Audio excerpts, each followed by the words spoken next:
오늘 함께 볼 하나님의 말씀 시편 85편에 있는 말씀 같이 보도록 합니다. 시편 85편의 말씀인데요. 제가 읽어드리겠습니다. 여호와여, 주께서 주의 땅에 은혜를 베푸사 야곱의 포로된 자들이 돌아오게 하셨으며 주의 백성의 죄악을 사하시고 그들의 모든 죄를 덮으셨나이다. 주의 모든 분노를 거두시며 주의 진노를 돌이키셨나이다. 우리 구원의 하나님이여, 우리를 돌이키시고 우리에게 향하신 주의 분노를 거두소서. 주께서 우리에게 영원히 노하시며 대대 진노하시겠나이까. 주께서 우리를 다시 살리사 주의 백성이 주를 기뻐하도록 하지 아니하시겠나이까. 여호와여, 주의 인자하심을 우리에게 보이시며 주의 구원을 우리에게 주소서. 내가 하나님 여호와께서 하실 말씀을 들으리니 무릇 그의 백성 그의 성도들에게 화평을 말씀하실 것이라. 그들은 다시 어리석은 대로 돌아가지 말지로다. 진실로 그의 구원이 그를 경외하는 자에게 가까우니 영광이 우리 땅에 머무르리이다. 인애와 진리가 같이 만나고 의와 화평이 서로 입맞추었으며 진리는 땅에서 솟아나고 의는 하늘에서 굽어보도다. 여호와께서 좋은 것을 주시리니 우리 땅이 그 산물을 내리로다. 의가 주의 앞에 앞서가며 주의 길을 닦으리로다. 아멘. 시편 85편의 시는 고라 자손의 시로 알려져 있고요. 계속 앞서 말씀드린 대로 고라 자손의 시라고 그래서 고라라는 분이 직접 지었다라기보다는 고라의 형태, 고라의 그 글을 쓰는 방식이라고 그래야 될까요? 노래하는 방식에 따라서 지어진 시다라고 이해하시는 게 훨씬 더 익숙하고 더 좋을 것 같습니다. 이스라엘 백성들이 바벨론 포로에서 해방된 게 586년에서 538년까지 대략 50년의 기간, 정확히는 한 70년의 기간을 우리가 얘기하죠. 바벨론 포로로 잡혀 있다가 해방돼서 가나안 땅으로 돌아오던 제1차 포로 교환 직후에 쓰여진 시로 추정됩니다. 그러니까 고라 자손이 쓴 게 맞죠. 고라가 쓴 게 아니라 고라 자손의 시라고 하는 게 맞을 것 같고요. 영원히 끝날 것 같지 않았던 포로 생활에서 하나님의 은혜로 고국으로 돌아올 수 있게 되었을 때 이스라엘 백성들은 선지자들이 제시했던 새로운 시대, 70년 후에 하나님의 회복이 있을 것이다.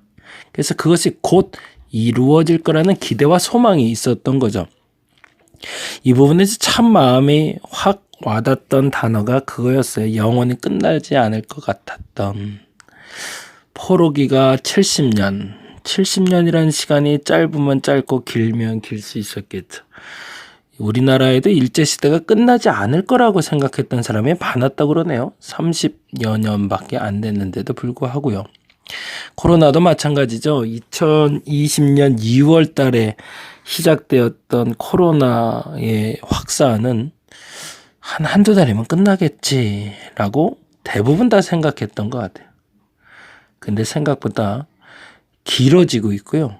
길어지는 것뿐만 아니라 앞으로 영원히 끝나지 않지 않을까라는 우려까지도 생기고 있죠. 그러나 한 가지 확실한 것은 영원히 끝날 것 같지 않았던 포로 생활이 끝났던 것처럼 영원히 끝날 것 같지 않았던 이 코로나 시대도 언젠가는 끝이 나게 될 겁니다.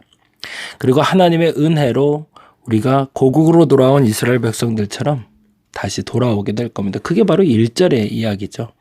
여호와여, 주께서 주의 땅에 은혜를 베푸사 야곱의 포로된 자들이 돌아오게 하셨으며 주의 백성의 죄악을 사하시며 그들의 모든 죄를 덮으시었나이다. 이게 굉장히 중요한 단어가 되는 거죠. 하나님께서 움직이셔서 포로에서 회복시키실 것이다. 그러니까 믿음의 고백이라면 또 하나의 고백은 우리의 죄악을 사하시고 죄를 덮어버리시는 분도 하나님이라는 고백이죠. 근데 이 부분에는 잠깐 오류, 정확히 말하면 한쪽으로 편향된 생각을 하게 만드는 것이 있는데 그게 바로 2절이에요. 주의 백성의 죄악을 사하시고 그들의 모든 죄를 덮으셨나이다 라는 부분인데, 모든 문제의 근원에 죄가 있다라는 게 대부분의 구약적인 사고, 정확히 말하면 대부분의 신앙을 가진 사람들의 사고죠.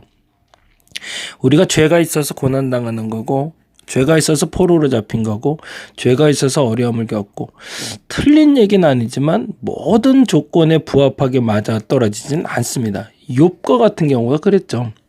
실질적으로 우리에게 일어나는 대부분의 고난엔 죄가 스며들어 있습니다. 그러나 그렇지 않은 고난도 있다라는 전제는 우리 놓치지 말아야 된다는 거죠. 그런데 그럼에도 불구하고 이것이 죄의 근원에서 시작되었던 죄가 아니든 상관없이 주님의 은혜가 임하면 포로된 자가 자유케 되고 우리의 고난이 멈춰질 수 있다라는 믿음이 성서적인 믿음이라는 거죠. 영원히 끝나지 않을 것 같았던 포로 생활에 맞춰진 것처럼 영원히 끝나지 않을 것 같은 이 코로나 시대도 언젠가는 끝날 겁니다. 근데 사람들의 마음엔 문제가 이게 있었다는 거예요. 보세요. 3절에 보니까 이렇게 되어 있죠. 주의 모든 분노를 거두시며 주의 진노를 돌이키셨나이다. 무슨 말이죠? 이제 끝났다라고 생각하죠.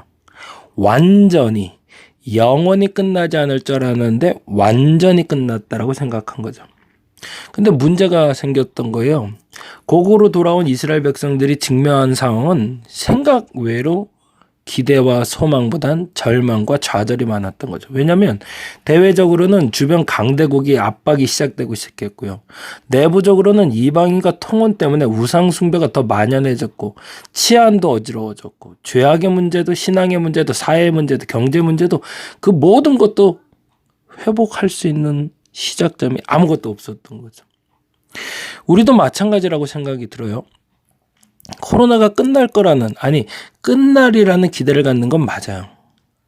근데 끝나자마자 모든 것이 다 원상태로, 모든 것이 한 번에 곧 확 좋아질 거라고 착각하지 말아야 된다는 거죠. 신앙적으로도 마찬가지고요. 사회적으로도 마찬가지고 경제적으로도 마찬가지고 정치적으로도 마찬가지고 이 모든 것이 영원히 끝날 것 같지 않았던 코로나가 끝났다고 해서 완전히 끝난 것은 아니다라는 거죠. 그게 바로 3절과 4절을 넘어가는 기도문입니다. 그래서 우리 이렇게 기도할 수 있어야 돼요. 1, 2, 3절과 4, 5절을 연결해서 기도할 수 있어야 돼요. 볼게요. 1, 2, 3절 다시 읽어봅니다. 여호와여 주께서 주의 땅에 은혜를 베푸사 야곱의 포로된 자들이 돌아오게 하셨으며 주의 백성의 죄악을 사하시고 그들의 모든 죄를 덮으셨나이다. 주의 모든 분노를 거두시며 주의 진노를 돌이키셨나이다. 과거로부터 끝날 것 같지 않은 모든 재앙이 끝났다라고 선포한 거죠. 그러나 바로 회복은 아니다라는 걸 인정해야 된다는 거죠. 그래서 우리는 다음의 기도를 다시 해야 되는 겁니다. 4절부터 5절, 6절까지죠. 우리 구원의 하나님이여 우리를 돌이키시고 우리에게 향하신 주의 분노를 거두소. 이건 뭐예요?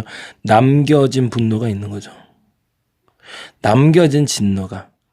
바로 회복되는 것이 아니라 회복을 위한 과정에 또다시 비워야 되고 버려야 되고 채워야 될 것이 있음을, 그것 또한 시간이 걸린다는 것을 우리는 인정해야 된다는 거죠.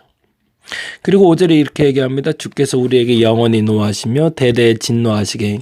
그렇지는 않을 거라는 거죠. 영원히 노하지는 않을 거지만 더디 회복될 수도 있다. 그리고 6절에 주께서 우리를 다시 살리사 주의 백성이 주를 기뻐하도록 하지 아니하시겠나이까. 우린 이렇게 기도할 수 있어야 됩니다. 7절처럼 여호와여 주의 인자하심을 우리에게 보이시며 주의 구원을 우리에게 주소서. 그러고 나서 일어나는 일이 10절 11절이죠. 같이 읽어볼게요. 9절, 10절, 11절. 진실로 그의 구원이 그를 경외하는 자에게 가까우니. 지금 아직 임한 건 아니에요. 그러나 가까울 겁니다. 영광이 우리 땅에 머무르리다. 우리 이렇게 기도할 수 있어야 됩니다. 하나님, 영원히 끝날 것 같지 않은 이 코로나도 마침내 끝날 겁니다. 그것을 우리가 믿습니다라고.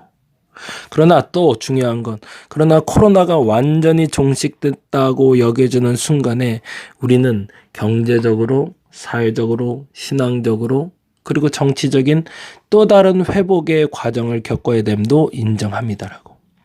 그리고 그 모든 인정의 과정과 회복의 과정 가운데 하나님의 구원이 그를 경외하는 자에게 가까울 거라고 우리는 믿습니다라고. 하나님이 그렇게 움직이실 겁니다. 진짜 회복을 시작해야 되는 그때에 동일하게 또 악의 모습을 가지고 자기의 욕심을 가지고 회복을 꿈꾸며 앞에 나서려는 리더가 생긴다면 코로나 시대가 끝나고 새롭게 회복된 나라는 새 나라가 아닐 겁니다. 과거보다 더 악한 나라가 될 수 있겠죠. 그래서 이런 나라를 우리는 꿈꿔야 됩니다. 10절과 11절인데 인애와 진리가 같이 만나고 의와 화평이 서로 입맞추었으며 진리는 땅에서 솟아나고 의는 하늘에서 굽어보는 나라. 그 나라가 우리의 나라가 되게 해달라고 기도하는 저와 여러분 되었으면 좋겠습니다. 여호와께서 좋은 것을 주시리니 우리 땅이 그 산물을 내리이다. 그 말이 이 코로나 시대를 끝나고 우리 입술에서 드러났으면 좋겠고요. 10절과 11절의 말씀이 저와 여러분의 기도 제목에 응답이기를 바랍니다. 인애와 진리가 같이 만나고. 근데 이 진리는 어디서 나온다고? 진리는 땅에서 솟아나는데 그건 뭘까요? 하나님의 인애와 하나님의 사람들의 진리가 만나서 의와 화평이 서로 입맞춘다. 의는 하늘에서 굽어보는 거라잖아요. 하나님의 굽어보심으로 이 땅에 화평이 찾아올 것이라는 거죠. 다시요.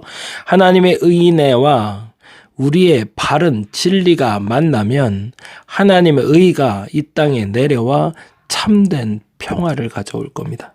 그러나 그 시간은 역시 점진적으로, 급진적으로는 회복은 되지 않겠지만, 그러나 그 회복을 위해서 우리는 네 가지를 놓고 미리 기도해야 됩니다. 바른 신앙의 회복이 되게 해달라고. 지금 이렇게 예배를 못 드리고 다시 예배를 드리게 될 때 지금 드렸던 예배처럼 드려서는 안 될 겁니다. 온전한 예배가 회복되게 해달라고. 사회적으로 지금 이렇게 혼란한 가운데 있는 이 사회가 정화되게 해달라고.